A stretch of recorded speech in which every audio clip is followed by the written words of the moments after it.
Behold the human brain, its lumpy landscape visibly split into a left and right side.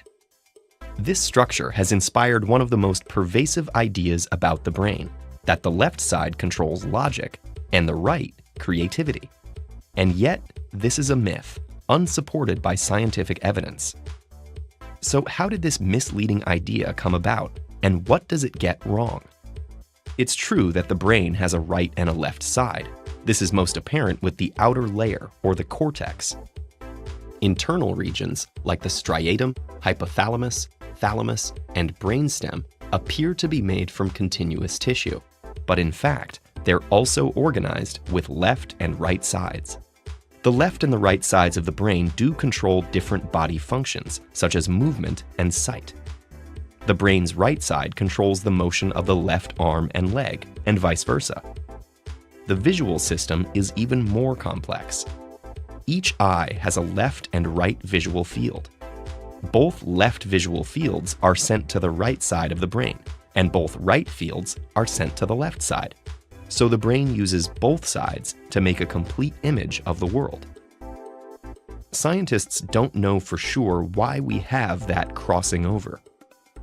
One theory is it began soon after animals developed more complex nervous systems, because it gave the survival advantage of quicker reflexes.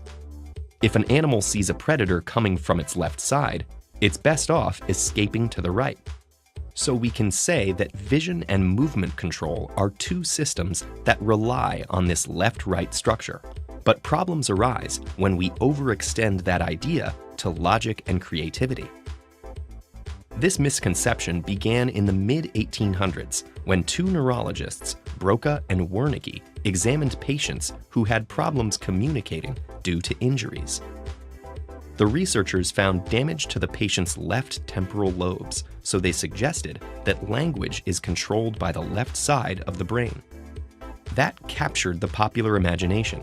Author Robert Louis Stevenson then introduced the idea of a logical left hemisphere competing with an emotional right hemisphere, represented by his characters Dr. Jekyll and Mr. Hyde. But this idea didn't hold up when doctors and scientists examined patients who were missing a hemisphere or had their two hemispheres separated. These patients showed a complete range of behaviors, both logical and creative. Later research showed that one side of the brain is more active than the other for some functions. Language is more localized to the left and attention to the right. So one side of the brain may do more work, but this varies by system rather than by person. There isn't any evidence to suggest that individuals have dominant sides of the brain, or to support the idea of a left-right split between logic and creativity. Some people may be particularly logical or creative, but that has nothing to do with the sides of their brains. And even the idea of logic and creativity being at odds with each other doesn't hold up well. Solving complex math problems requires inspired creativity, and many vibrant works of art have intricate logical frameworks. Almost every feat of creativity and logic carries the mark of the whole brain functioning as one.